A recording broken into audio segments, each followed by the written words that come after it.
Hello everyone, welcome back to Chimu's Chemistry, an online platform that will make your chemistry your chemistry. आज आपण या व्हिडिओमध्ये states of matter या चॅप्टरचे previous year questions पाहिजे आणि year आहे 2022. Let us start with question number 1. Calculate new volume of a gas at constant pressure constant ठेवलेलं आहे आणि न्यू व्हॉल्यूम विचारलाय म्हणजे काहीतरी इनिशियल व्हॉल्यूम असणार आहे V1 आणि न्यू व्हॉल्यूम म्हणजेच final V2 is equals to question mark आहे. When temperature is increased to 546 Kelvin. Initially काहीतरी टेम्परेचर आहे तिथून ते टेम्परेचर इन्क्रीज होऊन किती गेलेलं आहे 546 केल्विन. ब्रॅकेट मध्ये काही गिवन डेटा दिलाय. Initial volume of gas at 273 kelvin is 4 dm³. Initial म्हणजेच V1 दिलेलं आहे 4 dm³. कधी जेव्हा टेम्परेचर होतं 273 केल्विन तेव्हा व्हॉल्यूम होता 4 dm³. टेम्परेचर वाढवलं 546 केल्विन केलं तर व्हॉल्यूम चेंज किती असेल. We know according to Charles law, कारण Charles law gives relation between volume and temperature and it is directly proportional. So volume वाढला तर टेम्परेचर पण वाढणारच आहे. आणि जर तुम्ही नीट बघितलं तर इथे टेम्परेचर ट्वाइस झालेलं आहे मल्टिप्लाइड बाय 2, तर व्हॉल्यूम पण काय होणार आहे multiplied by 2. So answer directly tick करू शकता 8 dm³.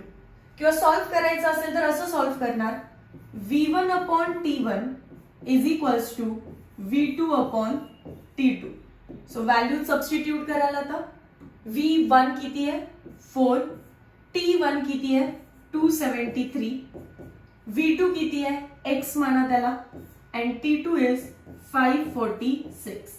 Therefore x is equals to 546 इकडे जाईल 4 into 546 divided by 273.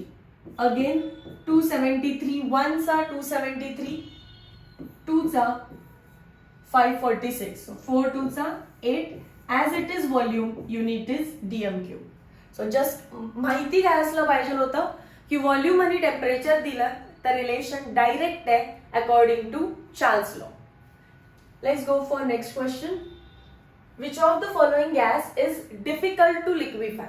हा क्वेश्चन ऍब्सॉर्प्शन अँड कोलाइड मध्ये बनतो. आपल्याला तिथे एक सरळ क्लिअर लाईन मेन्शन केलेली आहे. मी गॅसेस लिहून देते, आता लर्न करा. N2 O2 H2 are difficult to liquefy. N2 H2 O2 are difficult to liquefy. SO2 O2 NH3 Cl2 कोणता ऑप्शन मॅच होतो O2. difficult to liquefy. Question number 3. If mixture of 7 gram nitrogen and 8 gram argon in a cylinder has total pressure 27 bar, what is partial pressure of N2? Atomic mass of nitrogen is 14 and argon is 40 gram per mole.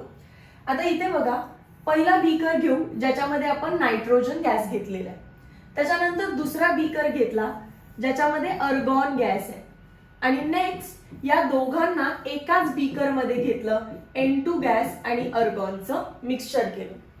Initially जो beaker आहे या beaker मध्ये nitrogen आहे आणि नायट्रोजनचं pressure म्हणजेच pure pressure of nitrogen. तिथे दुसरं कोण आहे का? Is there any other gas present? नाहीये. सो त्या नायट्रोजनचं प्रेशर आहे प्युअर प्रेशर ऑफ नायट्रोजन आणि प्युअर इंडिकेट करण्यासाठी तो नॉट मी त्याच्या डोक्यावरती लावलेला आहे. तो झिरो जो लिहितो त्याला नॉट म्हणतो. P0 N2 means pure pressure of nitrogen. Similarly second beaker मध्ये अर्गॉन आहे, सो ते प्रेशर ऑफ अर्गॉन आहे but it will B pure pressure of अर्गॉन. पण आता जेव्हा आपण ह्या दोघांना मिक्स करू बीकर मध्ये जे प्रेशर असेल ते असणार आहे P of N2 pressure of N2 plus pressure of अर्गॉन. Keep in mind हे प्युअर नाहीये. अर्गॉनमुळे नायट्रोजनचं प्रेशर कमी झालं असेल किंवा जास्त झालं असेल, सो असा काहीतरी इफेक्ट पडणार आहे. तर डेफिनेटली मिक्सचर मध्ये मी तो नॉट लावू नाही शकत कारण ते प्रेशर आता प्युअर राहिलेलं नाहीये. तर डॅल्टन्स लॉ स्टेटेड दॅट जर दोन नॉन रिॲक्टिव्ह गॅसेस, आर्गॉन तर एक इनर्ट गॅस आहे and as it is inert gas तो नायट्रोजन सोबत रिॲक्ट करणार नाही. Mixture of non reactive gases जर आपण मिक्स केले दोन नॉन रिॲक्टिव्ह गॅसेस तर त्यांचं टोटल प्रेशर हे त्यांच्या पार्शियल प्रेशर्सचे ऍडिशन आहे. हे प्युअर आहे आणि जे प्युअर नाहीये त्याला काय म्हणतो आपण, पार्शियल प्रेशर. असं प्रेशर की जे मिक्सचर मध्ये दिसतं is called as partial.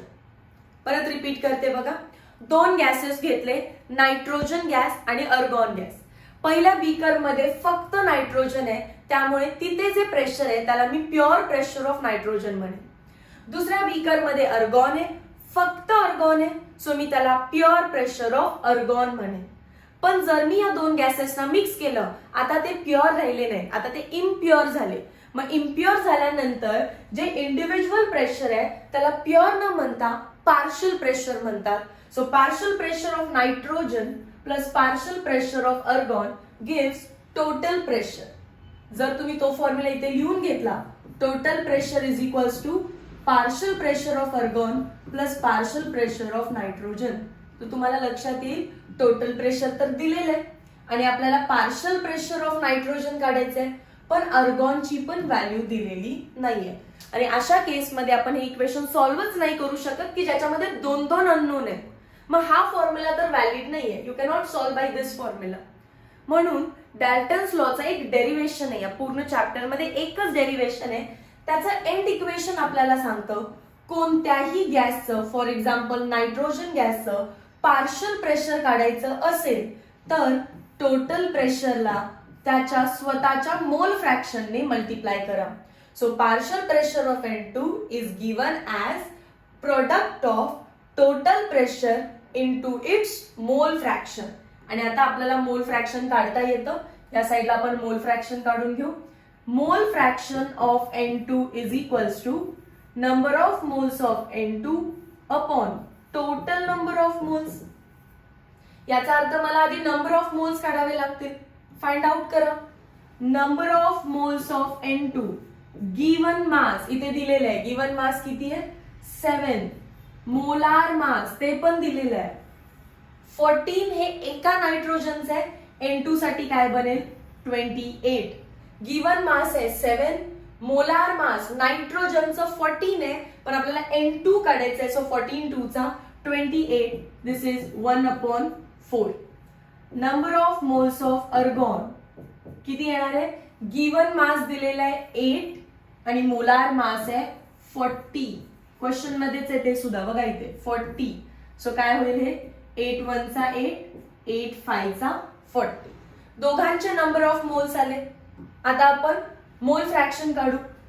Number of moles of N2 1/4.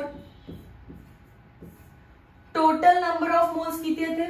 1/4 plus 1/5. That is equals to 1/4 upon, हे सॉल्व्ह करायचं आहे, 5 plus 4 9 upon 20. Now division is inverse multiplication. 1/4 into 9/20 म्हणजेच काय लिहिणार इथे मी? 20/9. सॉल्व्ह करायला 4 1 चा 4, 4 5 चा 20. So answer is 5/9. मोल फ्रॅक्शनची व्हॅल्यू आली. पार्शियल प्रेशर फाइंड करायचं आहे. टोटल प्रेशर दिलेलं आहे 27, पुट केलं मी इथे, इनटू मोल फ्रॅक्शन किती आलेलं आहे? 5/9. सॉल्व्ह होतं इझिली हे. 9 3 चा 27 आणि 5 3 चा 15. As it is partial pressure, unit असणार आहे त्याचं बार. ऑप्शन नंबर बी. समजून घ्या या न्यूमेरिकलला.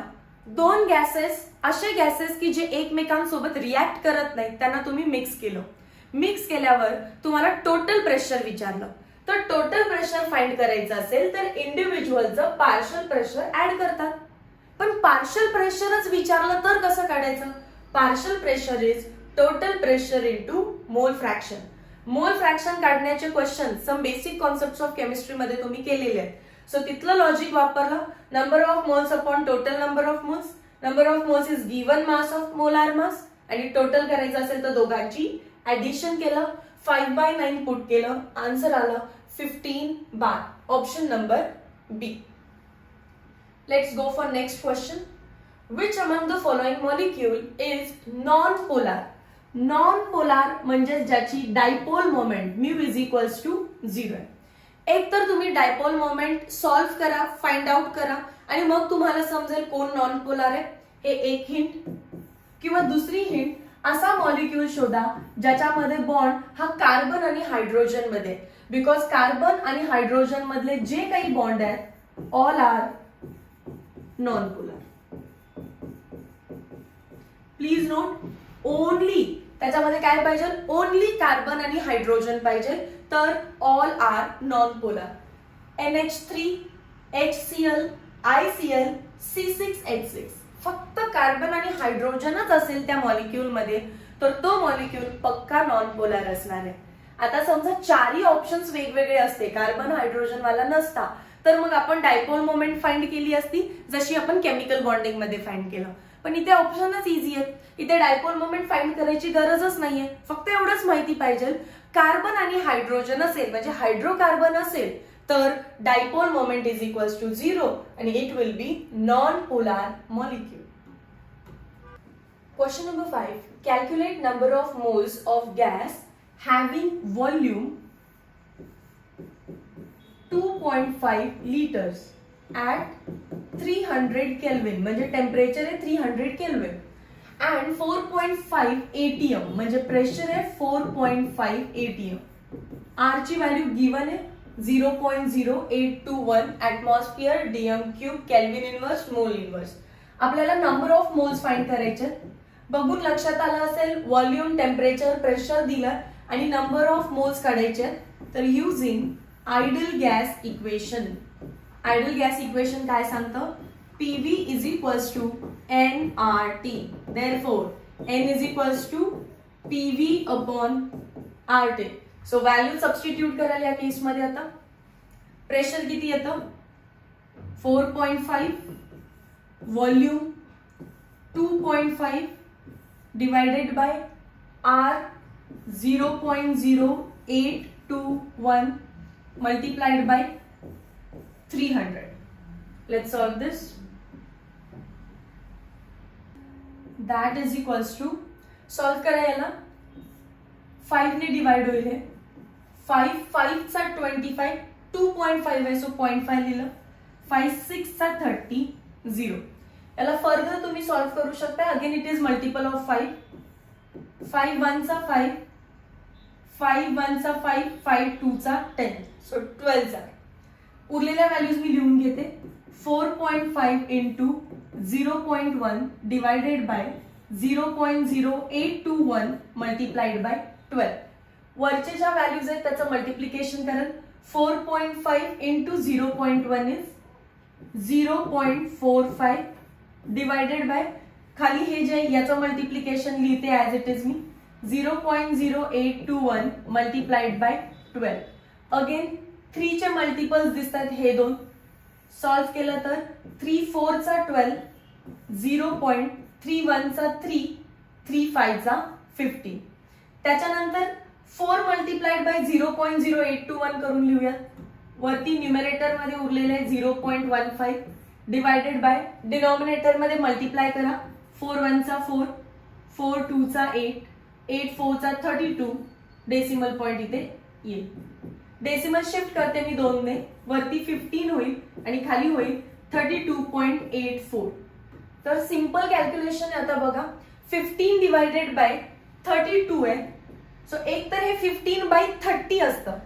अज्युम करा जर हे 15 बाय 30 असतं 30 तर आन्सर आपलं 0.5 आलं असतं. हे समजतं. 15 डिवाइडेड बाय 30 असतं तर आन्सर आपलं 0.5 आलं असतं. पण 30 आहे का, नाही. 30 पेक्षा व्हॅल्यू कशी आहे, मोठी. सो ओव्हरऑल आन्सर हे लेस दॅन 0.5 असणार आहे. असा ऑप्शन शोधायचा आहे आणि तुम्हाला टिक करायचा आहे. लेस दॅन 0.5 म्हणजे 0.5. ऑप्शन नंबर बी. मी परत सांगते काय आहे. लास्ट मध्ये तुम्हाला कॅल्क्युलेशन आलेलं आहे 0.15 किंवा डायरेक्टली शिफ्ट केल्यानंतरच लिहिते. 15 डिवाइडेड बाय 32.84. मी असं अज्युम करते की डिनॉमिनेटर मधली व्हॅल्यू 30 असती तर आन्सर आलं असतं 0.5. पण आहे का 30? नाही, ती 30 पेक्षा व्हॅल्यू जास्त आहे. सो जे आन्सर येणार असतं, जेव्हा तुमचं डिनॉमिनेटर वाढतो तेव्हा आन्सर कमी होतं. सो आन्सर 0.5 पेक्षा कमी आहे. Option number B 0.46. तुम्हाला असे काही कॅल्क्युलेशन करता आले पाहिजेत. Next question, which of the following molecule has intramolecular hydrogen bonding. बऱ्याच पीवायक्यू मध्ये हे डिस्कस केलेलं आहे. इंट्रामॉलिक्युलर हायड्रोजन बॉन्डिंग हे एक तर आहे ऑर्थोनायट्रोफिनॉल मध्ये आणि दुसरं आहे इथिलीन ग्लायकॉल मध्ये. हे दोनच ऑप्शन मध्ये आहेत का शोधायचे. याच्या बाहेर ऑप्शन नंबर करेक्ट नसणार आहे. Option A ammonia wrong, option B ethylene glycol correct, hydrogen fluoride water. वाचायचीच गरज नाही. इंट्रामॉलिक्युलर हायड्रोजन बॉन्डिंग म्हटलं की क्लिअर दोनच ऑप्शन, ऑर्थोनायट्रोफिनॉल आणि इथिलीन ग्लायकॉल. सो 6च क्वेश्चन होते, हे त्याचे सोल्युशन आहे. लगेच आपण नेक्स्ट व्हिडिओ पण बघून घेऊ 2021चा. Meet you in next video. Till then thank you so much.